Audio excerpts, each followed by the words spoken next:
Sir अब जरा नीतीश जी की फोटो लगी, बात हुई नहीं अभी तक जी। वो दिल्ली आ गए हैं, उन्होंने कहा कि बहुत काम कर लिया बिहार में, अब थोड़े दिन दिल्ली में काम करेंगे। तो और वहाँ मैंने सुना उनके साथी जो बिहार में थे मंत्री जो है वो ये कह रहे थे कि भाई मैंडेट नीतीश जी का है 25 से 30 फिर से नीतीश, तो नीतीश कुमार कहीं भी रहे ये सरकार नीतीश कुमार की छाप वाली रहेगी। तो ये नीतीश कुमार की छाप वाली रहेगी या कमल छाप सरकार बनेगी? देखिए, भावनात्मक रूप से तो नारा ठीक है कि 25 से 30 फिर 29, लेकिन जो सत्ता में होता है फैसले वही करता है, नीति वही बनाता है। और जब बीजेपी पहली बार अपना मुख्यमंत्री बनाने जा रही है तो बीजेपी किसी लकीर की फकीर तो बनती नहीं है, जो हमने अभी तक बाकी राज्यों में भी देखा है।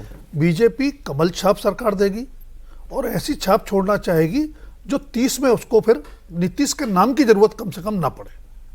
क्या है बीजेपी, देश भर में भी हमने इतने राज्य गिनाए, इतने राज्यों में बीजेपी की सरकार, एक जिसे आप छाप ही कहते हैं ना, वो बीजेपी छाप किस चीज से पता चलती है कि ये है इनका ट्रेडमार्क? देखिए, बीजेपी छाप 2-3 चीजें आप मान लीजिए। एक तो जिस तरह का भाई भतीजावाद हम कांग्रेस में या रीजनल पार्टीज में देखते रहते हैं, वो आपको बीजेपी की सरकार में कहीं देखने को नहीं मिलेगा। उस तरह के ना भाई का काम करते ना भतीजे का आपको उस तरह सिर्फ अपना काम करते। दूसरा, करप्शन के उस तरह के एलिगेशन आप पॉइंटेड किसी पर लगने के आपने आज तक सुना नहीं होगा। बीजेपी के शासन में किसी पर नहीं लगे होंगे। सहयोगी दलों पर जो लगे वो अलग बात है, वो एक अलायंस पॉलिटिक्स का कंपल्सन हो सकता है, उसको छोड़ दें। तीसरा, यहाँ एक ऊपर कंट्रोल सेंट्रल कमांड सिस्टम है जहाँ अकाउंटेबिलिटी है। ये सारी चीजें मिलकर के, दूसरा जो बार बार बीजेपी कहती है खासकर नरेंद्र मोदी के आने के बाद कि हमारे पास एक लॉन्ग टर्म विजन है। हम ये नहीं कि सरकार बना ली उसको बचाए रखना है, हमको अगली बार जब चुनाव में जाना है तो अपना रिपोर्ट कार्ड लेके भी जाना है। तो कहीं ना कहीं एक लॉन्ग टर्म विजन के साथ, एक पॉलिसी शिफ्ट के साथ वो सरकार बनती है और चलती है। और अभी तक जो हम लोग बात करते रहे पुरानी सरकारों की, उसमें भी चेंज आया। नरेंद्र मोदी के आने के बाद ऐसा नहीं है कि सिर्फ गुड गवर्नेंस पे जोर है, इसमें मोदी जी का फैक्टर तो है ही। मैं ये पूछना चाह रहा था आपसे, प्री मोदी एरा, मतलब as prime minister pre Modi era जो है, उसमें जो बीजेपी की सरकारें बनती थी राज्यों में, क्या वो भी ऐसी होती थी जो आपने जो अभी 3 मुख्य पहचान बताई है? उसमें मुझे लगता है कि जो इंडिविजुअल फेस होता था, एक तो उस समय आपके पास हर स्टेट में बड़े नेता थे जिनका अपना चेहरा था, उसके चेहरे पे वोट भी मिलता था, उनकी एक एक्सेप्टेंस अक्रॉस द स्टेट होती थी।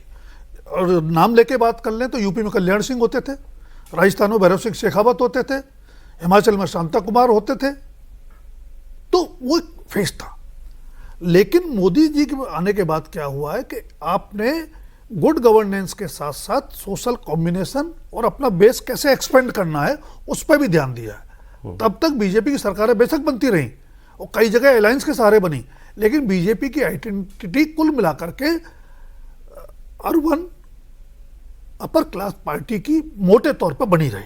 और ये 2014 के बाद आप देखिए कि जो मंडल का बड़ा शोर था ना, 90 के बाद जिस तरह से राजनीति का पूरा स्वरूप, गणित और अंकगणित सारा कुछ बदल गया, उस मंडल को धीरे धीरे बीजेपी ने कमंडल में समाहित किया, हिंदू एकता को लगभग साकार कर दिया। बिहार एक बचता था, वो भी आपने पिछले चुनाव में देख लिया। उल्टा कहते मंडल में कमंडल छुपा दिया? नहीं, मुझे लगता है कि अभी भी बीजेपी का जो कोर एजेंडा है वो हिंदुत्व का ही है। ठीक है, आप उसको मंडल से आइडेंटिफाई कर लें या मंडल को उसमें समाहित करके कर लें, तो एक बड़ा शिफ्ट है बीजेपी की। मैं कह रहा था कि कितना इंटरेस्टिंग है, आपने ठीक कहा कि ये अपर कास्ट अर्बन लोगों की पार्टी, बंगाल में वही वोट नहीं मिल रहा है इसको, अपर कास्ट जिसको आप भद्रलोक लोग कहते हैं, और शहर का वोट। ममता बनर्जी शहर में, कलकत्ता पूरा स्ट्रांग होल्ड है, वहां बीजेपी बिल्कुल विपरीत परिस्थिति में है। सर लेकिन बिहार नीतीश जी के बाद कोई खबर हो तो खबर ही दे दीजिए चीफ मिनिस्टर की। नहीं, खबर तो किसी के पास नहीं, जो कह रहा है खबर है, समझिए। क्या बदलेगा सर बिहार में? 20 साल से तो है साथ में ये लोग। यही चैलेंज है सबसे बड़ा बीजेपी के पास, के सामने, कि नीतीश कुमार से बड़ी लाइन खींचने की चुनौती है। नीतीश कुमार ने खासतौर से 2005 से 2013 के बीच में जो किया वो अकल्पनीय था। कोई उस समय कल्पना नहीं करता था कि बिहार इस तरह से बदल सकता है। सबका मानना था कि बिहार तो नहीं बदलेगा, आप कुछ भी कर लीजिए, सरकार कोई भी आ जाए। नीतीश कुमार ने इसको गलत साबित करके दिखाया। लेकिन उसके बाद उनकी जो राजनीतिक कलाबाजी थी, उसने उनकी अपनी छवि गिराई, सरकार के प्रभाव को कम किया और उनकी लिगेसी को सबसे ज़्यादा नुकसान पहुंचाया। तो अब बिहार जो है पूरे जितने राज्य हैं, 28 राज्य हैं देश के, उनमें सबसे ज़्यादा अगर कहें समाजवादी रुझान वाला प्रदेश कोई था तो वो बिहार था। इसलिए बीजेपी को सबसे ज़्यादा मुश्किल हुई। अयोध्या आंदोलन के दौरान भी उस आंदोलन का असर सबसे कम नॉर्थ में अगर हुआ तो बिहार में हुआ। तो अब बीजेपी के सामने चुनौती है कि इन दोनों का सम्मिश्रण करके कैसे आगे चले।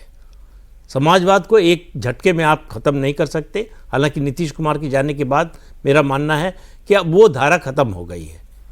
लेकिन कोई भी चीज़ जाती है और नहीं आती है तो उसमें एक जो है बीच का पीरियड होता है कि वो पूरी तरह से गई नहीं है और नई पूरी तरह से आई नहीं।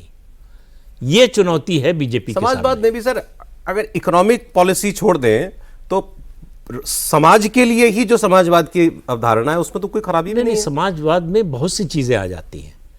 एक आपकी जो है सोशल थिंकिंग, एक कास्ट हायरार्की, और उसमें इकोनॉमिक फैक्टर तो है ही।